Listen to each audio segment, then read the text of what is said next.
উচ্চ শিক্ষাৰ নতুন সিদ্ধান্তক লৈ চিন্তিত বহু মহাবিদ্যালয়ৰ কৰ্তৃপক্ষ। কলেজসমূহলৈ শিক্ষা বিভাগে প্ৰেৰণ কৰা জাননীক লৈ প্ৰতিক্ৰিয়া ব্যক্ত কৰিছে অধ্যক্ষসকলে। ঐতিহ্যমণ্ডিত লিডু মহাবিদ্যালয়ৰ অধ্যক্ষ ডক্টৰ কৃপা প্ৰসাদ উপাধ্যায়ৰ সংবাদ মাধ্যমৰ আগত প্ৰতিক্ৰিয়া প্ৰকাশ। News report, Assam report. কথাটো হ'ল কি, আমাৰ যোৱা 20 তাৰিখে এখন নটিফিকেশ্যন ওলাইছিলে। আমাক গুৱাহাটীত মাতিছিলে প্ৰেছিডেণ্ট আৰু প্ৰিন্সিপাল অধ্যক্ষসকলক। যিখিনি মহাবিদ্যালয় মানে গ্ৰাম্য অঞ্চলৰ আৰু যিখিনিৰ অলপমান এনৰলমেণ্ট 500তকৈ কম আছে, গতিকে সেইখিনি আমি জানোৱে NEP 2020 মতে 3000 এটা মানে এনৰলমেণ্টটো বান্ধি দিয়া হৈছে। তাত মানে ক্লাষ্টাৰ ছিষ্টেমৰ কথা কোৱা হৈছে। তথাপিতো আমি ভাবিলোঁ যে যিহেতু আমাৰ গ্ৰাম্য অঞ্চলত অনুষ্ঠান আৰু আমাৰ অনুষ্ঠানখনে 40 কিলোমিটাৰ যিহেতু লিডু মহাবিদ্যালয় কভাৰ কৰে, জয়ৰামপুৰৰ পৰা আমাৰ লিডুলৈকে বা আৰু আমাৰ ওচৰ চুবুৰীয়া যি অৰুণাচল ৰাজ্য আছে তাৰ পৰাও আমাৰ ছাত্ৰ ছাত্ৰীসকলে ইয়ালৈ আহে। গতিকে আমি ভাবিলোঁ ইমান দূৰ আমি কভাৰ কৰোঁ, আমাৰ একমাত্ৰ উচ্চ শিক্ষাৰ অনুষ্ঠান। গতিকে আমি আনন্দিত মনেৰে আমি গুৱাহাটীলৈ গ'লোঁ আৰু গুৱাহাটীত গৈ পেলাই আমি মুক্ত মনেৰে আমাৰ সমস্যাখিনি আমি ক'লোঁ। আমি ভাবিলোঁ যে আমাক যিহেতু সহায় কৰিব চৰকাৰৰ পৰা, আমি নিশ্চয় এই আমাৰ গ্ৰাম্য অঞ্চলৰ অনুষ্ঠানটো উন্নত কৰাৰ ক্ষেত্ৰত আমি সহযোগ পাম। সেই বুলিয়ে আমি গ'লোঁ আৰু গৈ পেলাই আমাক সেইমতে আমাৰ কথাখিনি তেওঁলোকে লিপিবদ্ধ কৰিলে। আমি কথাখিনি ক'লোঁ, যিহেতু আমি এই অঞ্চলটো এই অনুষ্ঠানটো ৰাইজে গঢ় দিয়া অনুষ্ঠান আৰু চৰকাৰে প্ৰভিন্সিয়েলাইজেশ্যন কৰিছে। এতিয়া আমাৰ 11জন যিহেতু চেংচন পষ্টত আমাৰ শিক্ষক শিক্ষয়িত্ৰীসকল আছে আৰু আমি ইয়াৰ পৰা যিহেতু এইটো অঞ্চলটো বিশেষ বহুত ডাঙৰ অঞ্চল, যিহেতু মাল্টি এথেনিক কমিউনিটি ইয়াত বসবাস কৰে আৰু সেইকাৰণে ইয়াত বিশেষভাৱে জনসংখ্যা ঘনত্বটো কম।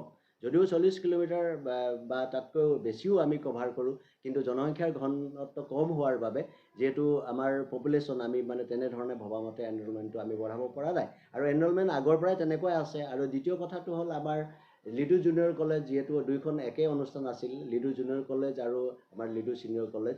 গতিকে সেই লিডু জুনিয়ৰ কলেজৰ পৰা যিখিনি ছাত্ৰ ছাত্ৰী পাছ হয়, 200ৰ ঊৰ্ধত তেওঁলোকৰ তাত মানে ল'ৰা ছোৱালীয়ে পৰীক্ষা দিয়ে বছৰি, আৰু সেই তাৰে আমি গোটেইখিনি যিখিনি পাছ কৰে গোটেইখিনি ষ্টুডেণ্টেই ইয়াত আমাৰ যোৱাবাৰ আমাৰ 126জনে পাছ কৰা গোটেইখিনিয়ে ইয়াত এডমিশ্যন লৈছিলে।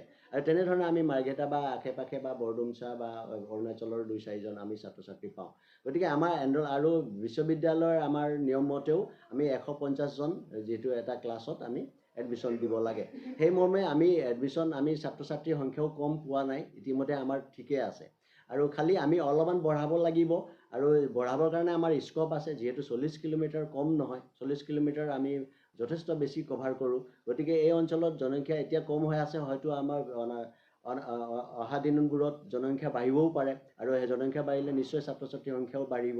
আৰু দ্বিতীয় কথা হ'ল, ইতিমধ্যে আমাৰ লিডু জুনিয়ৰ কলেজ এখনে আমাৰ ফিডাৰ ইনষ্টিটিউট আছে আৰু দ্বিতীয়তে এতিয়া তিৰাপ হাইস্কুলক উন্নীতকৰণ কৰিছে চৰকাৰে। গতিকে সেইফালৰ পৰাও আমাৰ জনসংখ্যা বঢ়াৰ, ছাত্ৰ ছাত্ৰীৰ সংখ্যা বঢ়াৰ আমাৰ সুবিধা এটা আছে। আৰু তৃতীয় কথা হ'ল ইয়াত বিশেষভাৱে এটা ভাল কথা, যিহেতু 2খন ITI ইয়াত গঢ় লৈ উঠিছে আৰু আগত আছিলে হায়াৰ ছেকেণ্ডেৰী পাছ কৰাৰ লগে লগে মহাবিদ্যালয়তহে অকল আহে আৰু ইয়াত মানে নামভৰ্তিকৰণ কৰে। আজিকালি কি হৈছে, এতিয়া কিছুমান ছাত্ৰ ছাত্ৰী তাতো গৈছে। গতিকে সেইটো আমাৰ কাৰণে ভাল লক্ষণ যে দুখন ITIত হায়াৰ ছেকেণ্ডেৰী পঢ়ি পেলাই তেওঁলোকে কৰ্মজীৱী হোৱাৰ কাৰণে তেওঁলোকে অনুপ্ৰেৰণা পাইছে বা তেওঁলোকে সুবিধা এটা পাইছে। সেইটো আমি সেইফালৰ পৰা আমি ভাল এটা পাইছোঁ। গতিকে আমি এটা গৌৰৱহে অনুভৱ কৰিছোঁ। আমি ইয়াত মোৰ ষ্টুডেণ্ট হেৰাইছে আৰু ITIত পঢ়িছে বুলি পেলাই আমি খুব কৰা নাই। মই অধ্যক্ষ হিচাপে এই কথাটো গৌৰৱ কৰিছোঁ আৰু এইটো এটা ভাল লক্ষণ আমাৰ কাৰণে। এইটো স্বাভাৱিক কথা, যিহেতু ৰাইজে গঢ়া অনুষ্ঠান, ৰাইজ ইম'চনেল হ'বই। আমি নিজে ইম'চনেল হৈ গৈছোঁ। যদি আমি ইমান দেহেকে খাটি আমাৰ শিক্ষক শিক্ষয়িত্ৰী ছাত্ৰ ছাত্ৰীসকলো যিসকল ষ্টুডেণ্ট আছে, ওতঃপ্ৰোতভাৱে অনুষ্ঠানটোৰ লগত একে পৰিয়ালৰ দৰে হৈ পেলাই কাম কৰি অহা, তেওঁলোক ইম'চনেল নিশ্চয় হ'ব আৰু হোৱাটো স্বাভাৱিক কথা। যিহেতু যদি এখন অনুষ্ঠান যদি ভাগি যাবলৈ হয়, মানুহৰ মানে এই অঞ্চলটোৰ শিক্ষা অনুষ্ঠান একেবাৰে বহি যোৱা নিচিনা হ'ব। গতিকে সেইটো কেতিয়াও ৰাইজে হ'ব নিদিয়ে আৰু আমিও হ'বলৈ নিদিওঁ আৰু চৰকাৰেও যতদূৰ সম্ভৱ মই জনাত তেওঁলোকেও এইটো বিচৰা নাই। তথাপিতো আমি ক'ব পাৰোঁ যিহেতু আমি আজি কম্পিটিশ্যন যুগ, যিহেতু কম্পিটিশ্যনত যাবই লাগিব। এতিয়া ওচৰৰ অনুষ্ঠানতকৈ আমিও নাক কৰিছোঁ, যিহেতু নেশ্যনেল লেভেলত আমিও ৰেংকিঙত আহিছোঁ আৰু NRF-ত আমি কৰিছোঁ, অল ইণ্ডিয়া ছাৰ্ভেটো আমি কৰিছোঁ। আমি সকলোতে আমি ওচৰৰ অনুষ্ঠানতকৈ আমি নাকত আমাৰ পইণ্ট আমি C++ পাইছোঁ। গতিকে আমি যদিও কোৱা হয় যে ওচৰৰ অনুষ্ঠানত যদি ভাল হয় কিজানি আপোনালোকৰ কমিছে, যদি তেনেকৈও যদি আমাক প্ৰশ্ন কৰে, তথাপিতো আমি এতিয়া ওচৰৰ অনুষ্ঠানক আমি জিকিয়ে আছোঁ নাক ৰেংকিঙত। নাকতো আমি জিকি আছোঁ। আমি ACS প্ৰডাক্ট কৰিছোঁ, আমাৰ ছাত্ৰ ছাত্ৰী ACS হৈছে, আমাৰ ছাত্ৰ ছাত্ৰী প্ৰফেচৰ হৈ পেলাই চাকৰি কৰি আছে।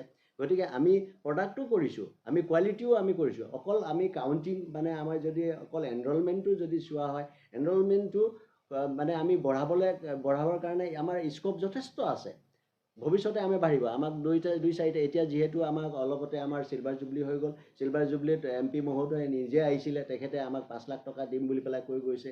গতিকে সেইখিনি যদি টকা আমি অলপমান পাওঁ, হয়তো আমি অলপমান ইনফ্ৰাষ্ট্ৰাকচাৰ আমি ডেভেলপমেণ্ট কৰিব পাৰিম। আৰু অন্যান্য আমি ৰাইজৰ সহযোগত আমি কৰি আছোঁ। ৰাইজৰ সহযোগতে আমি চিলভাৰ জুবলি 4.5 লাখ 5 লাখ টকা আমি কালেকশ্যন কৰিলোঁ। কোনোবাই 10,000 টকা দিলে, কোনোবাই 20,000 টকা দিলে।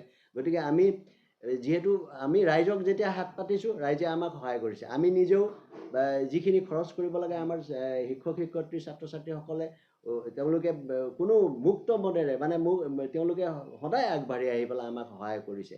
গতিকে আমাৰ যথেষ্ট স্ক'প আছে আৰু এই অনুষ্ঠানটো আমাৰ বিশ্বৰ ভিতৰত, আমি অকল অসমৰ ভিতৰতে আমি জাকত জিলিকা কৰিম সেইটো আমি কোৱা নাই। আমাৰ আশা আছে আমি বিশ্বৰ ভিতৰতে জাকত জিলিকা কৰিব পাৰোঁ। সেইখিনিও আমাৰ ক্ষমতা আছে। এইটো আমি ভাবিব নালাগে যে আমি গাঁৱত আছোঁ, একেবাৰে আমি পিছপৰা ঠাইত আছোঁ, সেইবুলি আমি আগবাঢ়ি যাব নোৱাৰিম, এইটো কেতিয়াও ভাবিব নালাগে। আমাৰ আগবঢ়াৰ কাৰণে যথেষ্ট সুবিধা আছে, স্ক'প আছে।